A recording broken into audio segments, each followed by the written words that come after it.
বাংলাদেশের ক্রিকেট নিয়ে আজকে কিছু কথা বলবো। টেস্ট ক্রিকেট, সেই ক্রিকেটে একটা ঘটনা ঘটেছে, হয়তো আপনারা কেউ জানেন, আবার হয়তো কেউ জানেন না।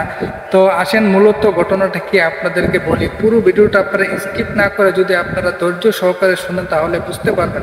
বাংলাদেশের টেস্ট ক্রিকেটে একজন অন্যতম দুইজন ভক্ত রয়েছে, সেটা হলো আমাদের টাইগার রবি এবং টাইগার শোয়েব। তারা কিন্তু আইসিসির মেম্বারশিপ প্রাপ্ত দুইজন ভক্ত বাংলাদেশের ক্রিকেট টিমের জন্য। তো তারা যে কোনো দেশে কিন্তু তারা টিকিট ছাড়াই কিন্তু স্টেডিয়ামে প্রবেশ করতে পারবে, কারণ তারা আইসিসির মেম্বারশিপের সদস্য তারা।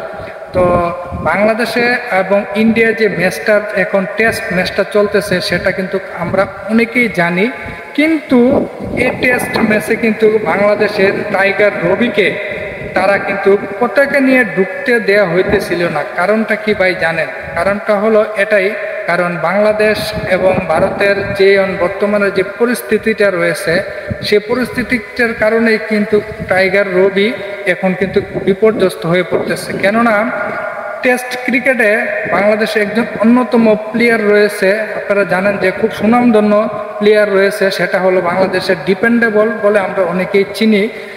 সেটা হলো আপনারা আমাদের মুশফিকুর রহিম। সে কিন্তু টাইগার রবিকে একটা টিকিট কিনে দিয়েছিল কারণ মাঠে ঢোকার জন্য। তো সে যখন মাঠে ঢুকে তখন কিন্তু অনেকেই কিন্তু তাকে পতাকা নিয়ে ভাবতেছিল না, কেননা বাংলাদেশের পতাকা তাদের একটা অনীহা জন্ম নিয়েছে। কারণ বর্তমানে পরিস্থিতির কারণে, বাংলাদেশের পরিস্থিতির কারণে এর জন্য কিন্তু সে পতাকা নিয়ে কিন্তু মাঠে ঢুকতে চেয়েছিল, কিন্তু ঢুকতে দেওয়া হইতেছিল না। কিন্তু টাইগার রবি একটা কথাই বলছে যে যদি তার দেহে এক বিন্দু রক্ত থাকে তারপরে সে বাংলাদেশের পতাকা উড়িয়ে যাবে। দেখেন দেশের প্রতি ভাই কত ভালোবাসার, আমরা আর আপনারা কোথায় গিয়ে দাঁড়াইছি।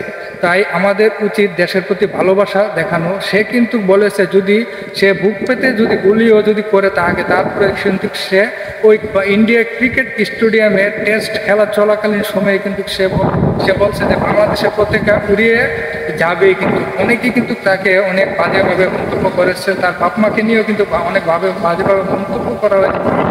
সে কিন্তু পিছিয়ে যেতে দমে যায়নি, সে তার গতিতে চলেছে এবং বাংলাদেশকে মাথা উঁচু করে কিন্তু সে কিন্তু পতাকা কিন্তু উড়িয়ে দিয়েছে। সেটা কিন্তু আমরা দেখতে পারছি যে বিভিন্ন সংবাদ মাধ্যমে কিন্তু আমরা সেটা দেখছি এবং শুনেছি। এবং এই জিনিসগুলো আসলে বাংলাদেশের ক্রিকেট যে আইসিসি যে সংস্থাগুলো রয়েছে তাদের উচিত এই জিনিসগুলোকে খতিয়ে দেখে এবং প্রত্যেকটা দেশের ভক্তকে, যেহেতু যখন টিকিট নিয়ে সে কিন্তু আইনকে সম্মান করে, মুশফিকুর রহিম টিকিট দেওয়ার পরে কিন্তু সে কিন্তু মাঠে টিকিট নিয়ে ঢুকছে, তারপরে কিন্তু তাকে যে ভারতের যে দর্শকরা রয়েছে তাকে অনেক কিছু বলেছে। তো আমরা কিন্তু তাদের কাছ থেকে এরকমটা আশা করি না, আমরা তাদেরকে অনেক সম্মান করি। তাদের উচিত আমাদেরকে সম্মান করে, যেহেতু কারণ তারাও আমরা ভাই, আমরা তাদের ভাই।